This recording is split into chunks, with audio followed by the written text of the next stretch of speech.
Hey, this is John with South Austin Life, and today, Crawdad Day. All right, we're gonna boil these up Louisiana style with potatoes and corn and all that good stuff. So hold on just a second, we're gonna start getting them ready. All right, this is some of the stuff that's gonna go in our boil. We got potatoes, mushrooms, lemons, garlic, a couple of bay leaves, got some sausage, all gonna go in there in the pot with our crawdads. So what I'm gonna do now is I'm gonna cut up these potatoes and I'm gonna put them in this little pot, keep everything ready to go into the boils. And the water is on the fire, getting hot. Figure it'll take a little while to heat up that much water. And then we'll be ready to start our boil here in a little while. All right, water's boiling. So we are going to get it seasoned up using this stuff. And I want to put it in, not the whole bag, this bag does a whole lot more, but we want to put that in there and let it boil up, get all mixed in with the water for a good little while before we actually put anything in there. I've got my area all prepped here. Under here I've got the mushrooms and corn ready to go in. Over here I got potatoes and garlic and lemons and stuff, bay leaves. That's all going to go in here in just a little while, and I'll put all that stuff in before the bugs go in.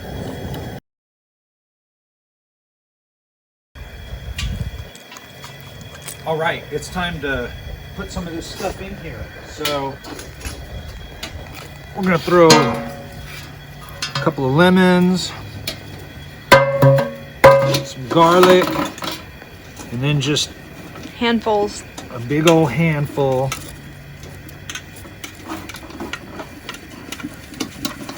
of these taters. Put about half of this stuff in here. That looks pretty good. Now, I've also got some mushrooms,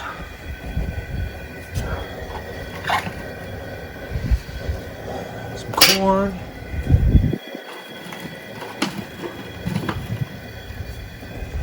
Doing all the corns right now?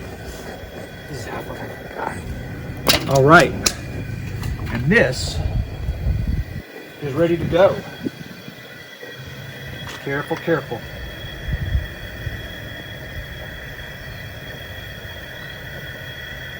All right, we're gonna let that go for about 20 minutes and then we'll put the crawdads in.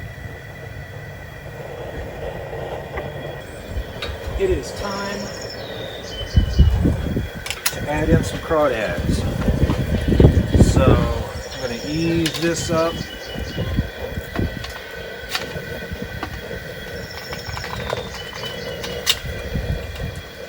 And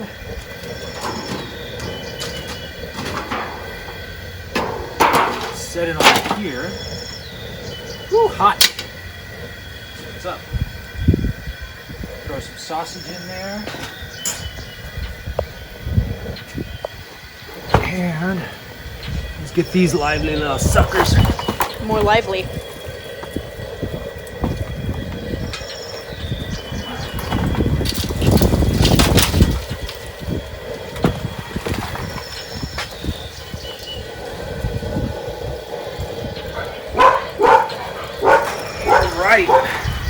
Back in they go.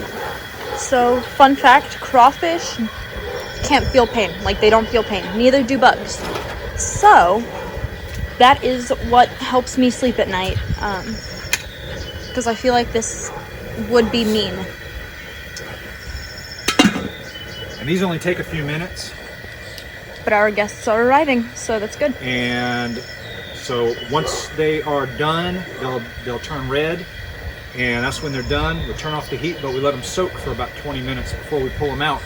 Get all that flavor off up in there, make them taste real good. So it's probably about 7 minutes or so after we threw them in. They're done. I turned the fire off. We're just going to let them soak in there for 15 minutes or so and let them get all those flavors developed up in there. Make them nice and tasty, then we'll dump them out.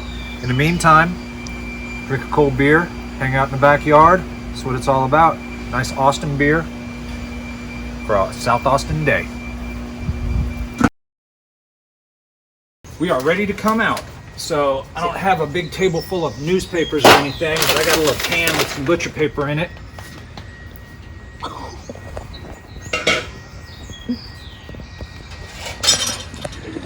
So we are gonna let this drain just for a minute. Pee.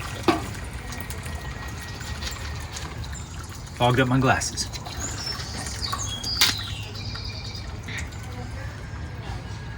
And then we're gonna dump it out right there. No! Ah, hot. No! That one's mine. The corns? All right, so we'll let those cool down for a minute, and then we'll see how they taste. Look at that. Pop that tail off. That's the good stuff. And we pop that tail open, that meat out. Look at that.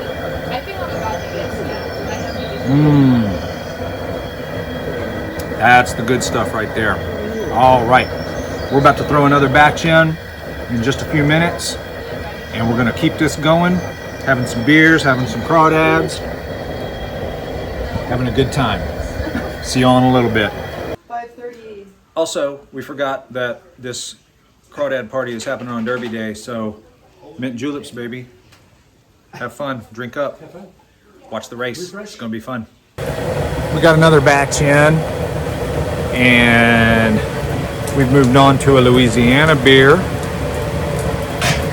Got myself a little plate, and I'll tell you what, crawdads are awesome. Potatoes are great. One of my favorites though is these mushrooms. They get that spice in them, and they're just delicious.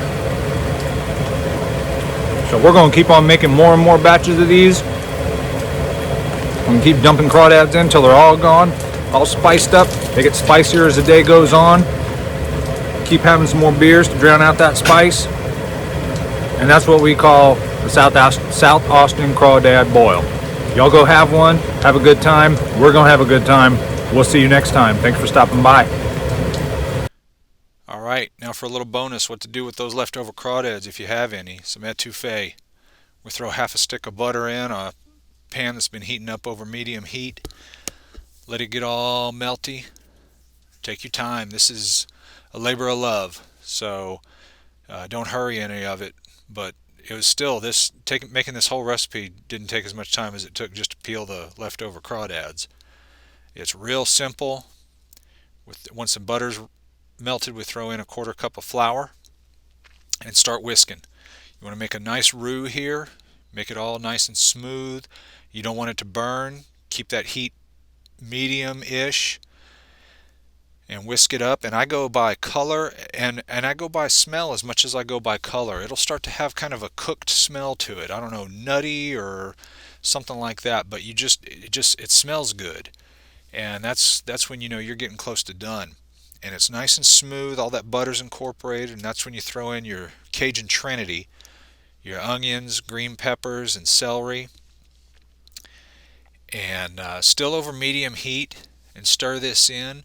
We're going to cook it in just until those veggies get tender and soft. We don't need them to be, cooked all the way down like we're sweating something down. We just want to incorporate all that roux in and get those veggies nice and cooked in. Right now is a good time to season it. Throw a little salt in there. When you're building flavor, you definitely need seasoning. That's what it's all about. And this is definitely something where you've got a lot of flavors going on. Yeah, I'm a cheater. There was a lot of labor already involved in this, so we're going to use already minced garlic. I go back and forth with that, but Once those veggies are soft, you pour in 2 cups of stock. This is a chicken stock that I made a couple days before. I had a chicken carcass in the freezer and I just simmered it all day long with some aromatic veggies, some onions and celery and garlic and whatnot. You can use whatever kind of stock you like. Some people like to use a seafood stock, but you want to bring that up, and that's when we're going to season it again. I like Tony. Tony's a good friend. There's a lot of good different types of Cajun seasonings, but a little more is always better.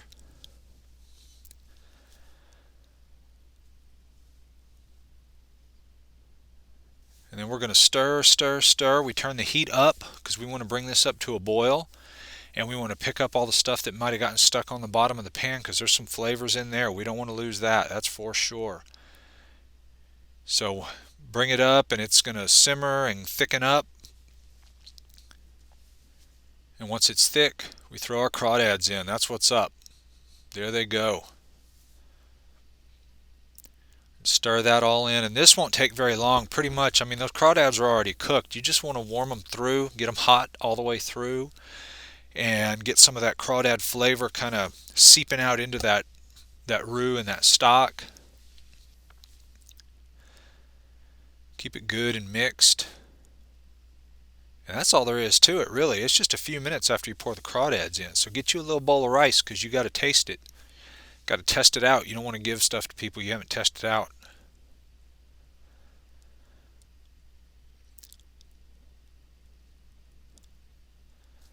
So get some of those crawdads, get some of that gravy, get all that good stuff in there.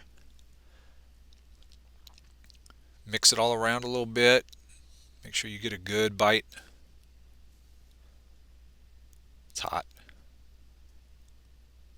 That's what's up. So I hope y'all enjoyed this. If you did, click up here to see how I make ribs. Click down there to see how I make tacos.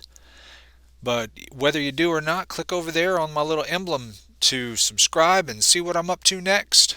Thanks again. Bye.